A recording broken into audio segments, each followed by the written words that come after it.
नमस्कार. साप्ताहिक महाराष्ट्र या कार्यक्रमात मी अमेय रानडे आपलं स्वागत करतो. घेऊया आढावा महाराष्ट्रातल्या आठवड्याभरातल्या ठळक घडामोडींचा.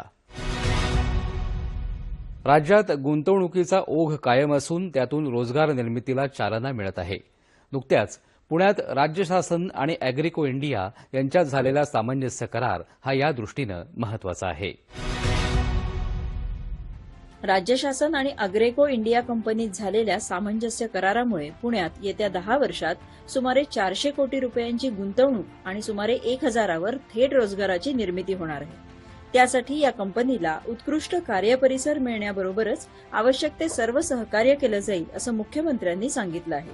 पुणे इथल्या प्रकल्पासाठी शासनाकडून आवश्यक परवानग्या, नोंदणी, मंजुरी, सवलती आणि अन्य प्रशासकीय बाबींमध्ये विद्यमान धोरणांनुसार सहकार्य केलं जाईल. तसंच उद्योग, ऊर्जा, कामगार आणि खनिकर्म विभागांच्या माध्यमातून या गुंतवणुकीला गतीही दिली जाईल असं मुख्यमंत्र्यांनी सांगितलं. या प्रकल्पामुळे स्थानिक पुरवठा साखळीला मोठी चालना मिळणार असून सूक्ष्म, लघु आणि मध्यम उद्योगांना जागतिक पुरवठा साखळीशी जोडण्याची संधी उपलब्ध होणार आहे.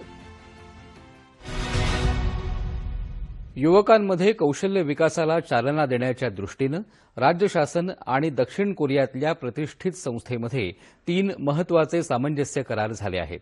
पाहूया याविषयीचा हा वृत्तांत.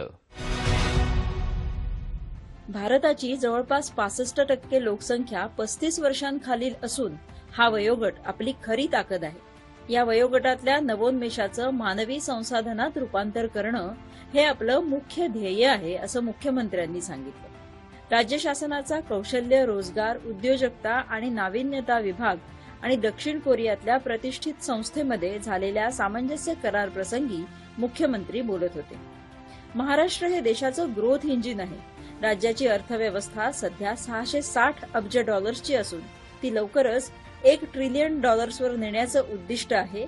हे उद्दिष्ट साध्य करण्यासाठी औद्योगिक व्यवस्थेला सर्व स्तरांवर उत्तम कौशल्यांची गरज आहे असं मुख्यमंत्री यावेळी म्हणाले. हा आंतरराष्ट्रीय कौशल्य करार महाराष्ट्राच्या आर्थिक प्रगतीला मोठी गती देणारा ठरेल.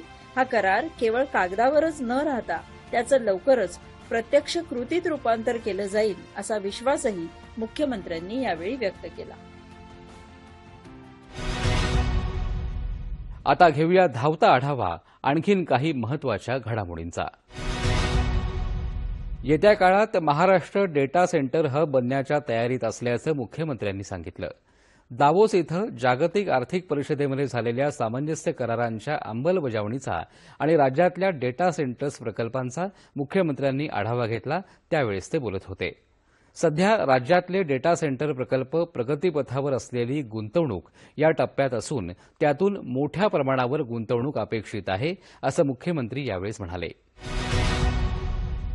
नवीन उद्योग, तंत्रज्ञान आधारित व्यवसाय आणि डेटा सेंटर आधारित उद्योग स्थापन करण्यासाठी महाराष्ट्र ही मजबूत परिसंस्था बनत आहे.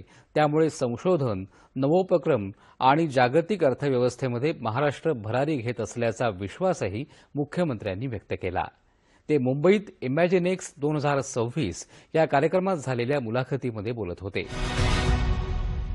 महाराष्ट्र अणुऊर्जा क्षेत्रातल्या परिवर्तनाचं नेतृत्व करायला तयार असून अमेरिकन कंपन्यांनी महाराष्ट्रामध्ये गुंतवणूक करावी असं आवाहन मुख्यमंत्र्यांनी केलं.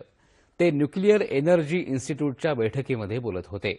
अमेरिकन कंपन्यांनी महाराष्ट्रामध्ये अणुऊर्जा उत्पादन आणि प्रकल्प उभारणीसाठी पुढाकार घेतला तर राज्य सरकारकडून सर्वतोपरी मदत केली जाईल असं आश्वासनही मुख्यमंत्र्यांनी यावेळेस दिलं. विकसित भारताच्या दिशेनं वाटचाल करताना महाराष्ट्र वेगानं पुढे जात असून मुंबईपासून गडचिरोलीतल्या सुरजागडपर्यंत विकासाचा नवीन एक्सप्रेस वे उभारण्यात येणार आहे असं उपमुख्यमंत्री एकनाथ शिंदे यांनी सांगितलं. ते मुंबईत एका कार्यक्रमात बोलत होते. राज्याचा विकास केवळ महानगरांपुरता मर्यादित न ठेवता तो ग्रामीण, आदिवासी आणि मागास भागांपर्यंत पोहोचवण्यावर शासनाचा भर असल्याचंही शिंदे यांनी स्पष्ट केलं. तंत्रज्ञान, नवोपक्रम आणि सीएसआर निधीच्या समन्वयातून महाराष्ट्र अधिक समृद्ध होणार असल्याचा विश्वास उपमुख्यमंत्री सुनेत्रा पवार यांनी व्यक्त केला. त्या मुंबईत टेक महा इम्पॅक्ट परिषदेमध्ये बोलत होत्या. महिला, तरुण, ग्रामीण भाग आणि समाजातल्या वंचित घटकांपर्यंत विकासाचे परिणाम पोहोचवणं हे सरकारचं प्राथमिक उद्दिष्ट असल्याचं त्यांनी यावेळी सांगितलं.